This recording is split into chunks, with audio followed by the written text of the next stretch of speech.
Good evening all students. Bansur PG college Bansur की online class में आपका हार्दिक स्वागत है। आज हम पढ़ेंगे एमए एमएससी प्रवेश ज्योग्राफी का जो पर्यावरण भूगोल पेपर है उसमें संभववाद। इससे पहले हमने निश्चयवाद के बारे में जाना, तो आज हम स्टार्ट करते हैं संभववाद। तो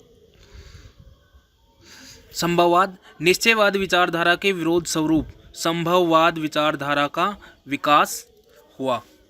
यानी कि जो निश्चयवाद था, निश्चयवाद में प्रकृति को सर्वोपरि स्थान दिया गया, जबकि मानव को उसमें क्या दिया गया था, गौण स्थान दिया गया।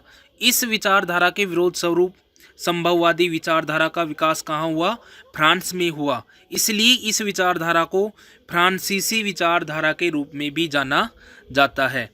संभववाद विचारधारा में मानव को विशेष स्थान दिया गया है, जबकि प्रकृति को इसमें क्या दिया गया है, गौण स्थान दिया गया है। जस्ट जो निश्चयवाद है उसके अपोजिट कौन सी विचारधारा है? संभववादी विचारधारा। इसमें माना कि प्रकृति केवल मानव के सामने क्या प्रकट करती है? संभावना ही प्रकट करती है, जबकि सर्वे सर्वा इसमें इस विचारधारा में किसको माना गया है? मानव को इसमें सर्वे सर्वा माना गया है, मानव को इसमें मुख्य स्थान दिया गया है। संभववाद के प्रमुख विचारक की बात करें तो संभववाद जो विचारधारा है इसके प्रमुख जो समर्थक हैं कौन कौन थे?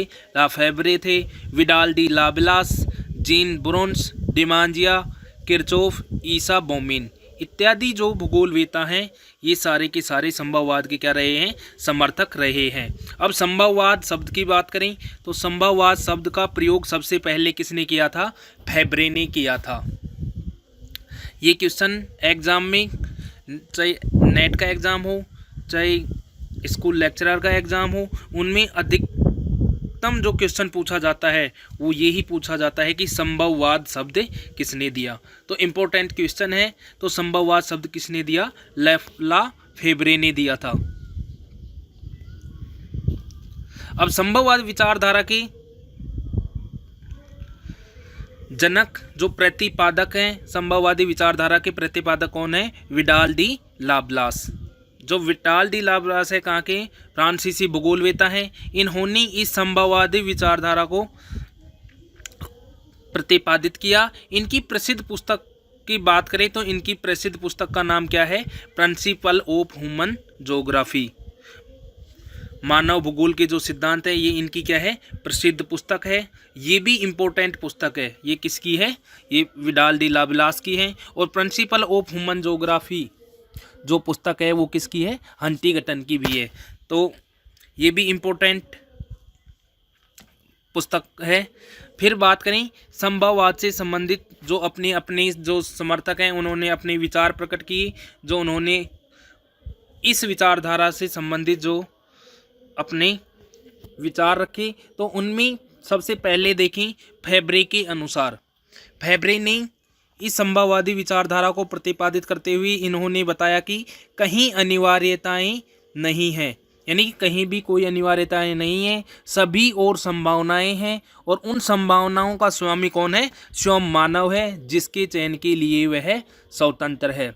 इम्पोर्टेंट इनका ये कथन है फेब्रे का, जो कि एग्जाम में ये कथन भी लगभग पूछा जाता है। इसके बाद बात करें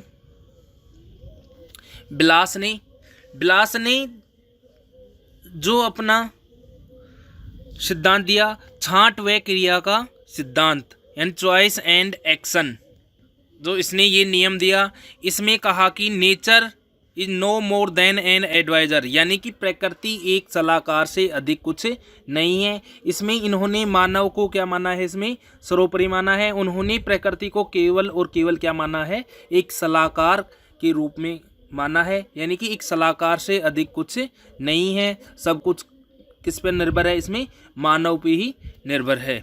जीन ब्रोन्स आगे आते हैं। जीन ब्रोन्स का कथन, तो जीन ब्रोन्स के अनुसार प्रकृति जब तक मानव को निष्प्राण ना कर दे तब तक मानव क्रिया प्रतिक्रिया करता रहेगा। कौन कहता है? Gene bronze.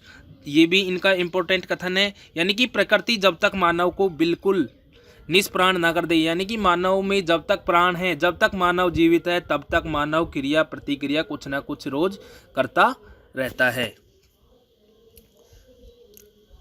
इसके बाद जो अगला कथन है ये भी जीन ब्रोन्स का ही है। प्रकृति आदेशात्मक नहीं है, वह तो केवल क्या है, अनुमति बोधक है। इसमें इन्होंने प्रकृति को केवल क्या माना है, अनुमति, यानी कि प्रकृति मानव के सामने अपनी जो मान्यताएं रखती है उसके बारे में बताया है। निश्चयवाद व संभववाद दोनों विचारधाराएं क्या हैं, अतिवादी विचारधाराएं हैं। यानी कि जो निश्चयवाद है जिसमें कि प्रकृति को सर्वोपरि स्थान दिया गया है, जबकि मानव को इसमें गौण स्थान दिया गया था। जबकि जो संभववादी विचारधारा है इसमें मानव को सर्वेसर्वा और प्रकृति को गौण स्थान। दोनों जो विचारधाराएं हैं एक दूसरों के अपोजिट हैं, तो ये दोनों विचारधाराएं क्या हैं, अतिवादी विचारधाराएं हैं।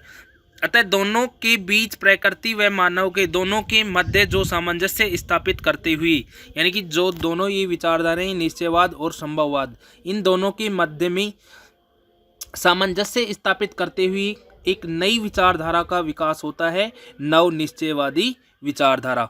तो इस अवधारणा का विकास कहाँ होता है, अमेरिका में। तो इस प्रकार ये संभववाद के बारे में आज हमने डिस्कस किया। इसके बाद जो अगली विचारधारा है नव निश्चयवादी विचारधारा, इसके बारे में नेक्स्ट टॉपिक में चर्चा करेंगे। धन्यवाद।